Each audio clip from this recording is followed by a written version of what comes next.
So you think a monkey trying to get a copyright is weird? What about a celestial being delivering content through a person, a conduit? Remember that name, conduit. It's going to come up, and it really applies to AI.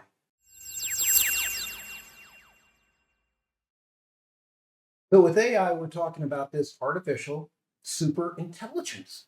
Well, what if I was to tell you that that kind of intelligence was granted a copyright in 1955, but called celestial beings, what I'm calling aliens, because we don't know if they were angels or aliens or whatever. But let me take you a little backtrack through this copyright case and then connect with why this one is not only being used in several lawsuits related to copyright and AI right now, including Thaler's case, Thaler, Stephen Thaler, who has created his own AI, which creates art.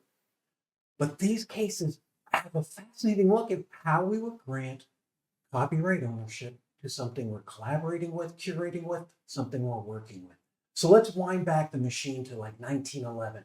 This doctor, William Sadler, and his wife, Lena Sadler, very, very by the book kind of people as they seem to be, even writing a book against scams and things, are in a time period where people who would be sleeping and bringing in outside intelligence, they said that they were going through angels, that they were going through celestial beings, what we would call aliens, whatever it was, that would come through the receiver, almost like a radio, would receive the radio wave and then play it to the audience there, and the audience would ask questions that would go up to the receiver. The receiver here is called a conduit. Remember that for later. It's really important. So that conduit, over about 10 years, was giving all this fascinating information. Consider this book that came out of this, the Urantia book. Urantia, Urantia. The Urantia book is a spiritual and philosophical movement coaching, things that have gone on for years. In the 60s, it was really big. People like Jimi Hendrix even used it.